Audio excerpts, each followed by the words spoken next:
Abi araba geçin.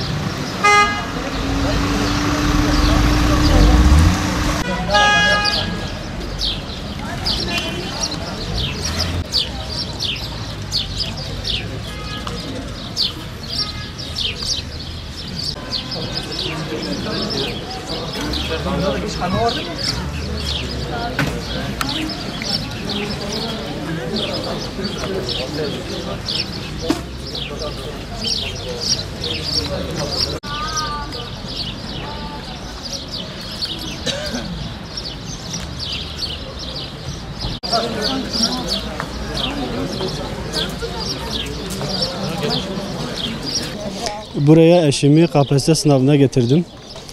İşte onlar içeride sınava giriyorlar. Bu kaç yıldır çalışıyorlar. Bunun karşılığını almaya geldiler. Biz de burada onlara dua ediyoruz.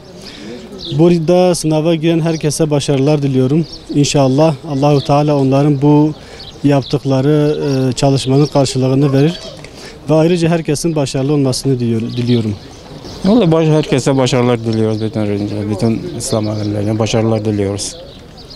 Allah Çalıştılar inşallah bugün. çalıştılar. Vallahi 24 saat çalışıyorlardı. İnşallah boşa çıkmayacak.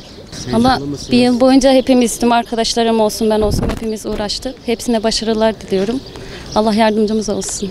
Biz sağlıkçılar açısından kötü aslında. Hani 2 yılda bir yapılması biz sağlıkçılar için kötü. Çünkü her sene girip mesela bu sene girdim ben yapamazsam bir sonraki sene denersem daha iyi olacak benim için. Ama 2 senede bir girip 2 senemi boşuna bekletmek yani bizim için kötü oluyor tabii ki de.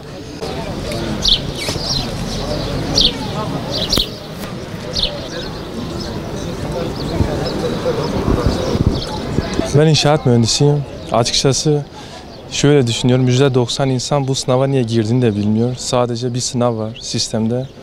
Giriyorlar, ne yaptıklarını da bilmiyorlar. Tamamen bir mağduriyet sınavı. Biz de böyle tamamen sürünün yaptığı bir şekilde ayak uyduruyoruz ve gireceğiz. Bir umut da yok, gelecek beklentisi de yok. Gireceğiz sadece bu. Heyecan da yok, eski heyecan da yok. Artık hani bunun sonucunda aldığın puanın sana verdiği değeri de bilemeyeceksin. Aldığın puanın garantisini de bilemiyorsun. Tamamen muallakta bir sınav. Neden kaynaklanıyor bilmiyorum. Sınav sistemi mi, artık yönetim sistemi mi, sana verdiği vaatlerin yetersiz olduğundan mıdır? İnsanları sadece bir sınava tabi tutulmaktan mıdır? Ben mühendisim örneğin. Şu an bir sene boyunca bu sınavın bana verdiği %1'lik bir faydası yok. Mühendislikte bir faydası yok. Keşke daha çok alana göre, daha çok praktik bir şey, teorik değil de. Yani tamamen olumsuz bakıyorum sınava.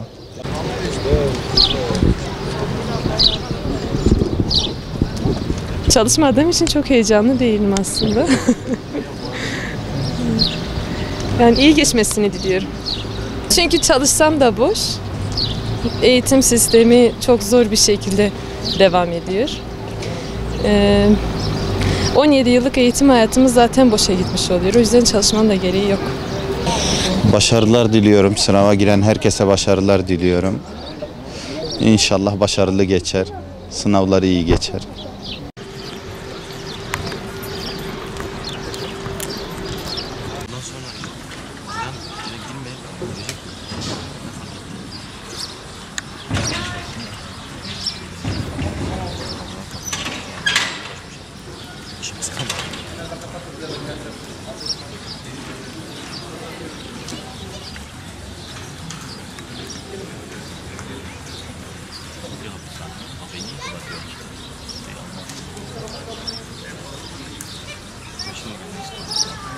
Görüşürüz.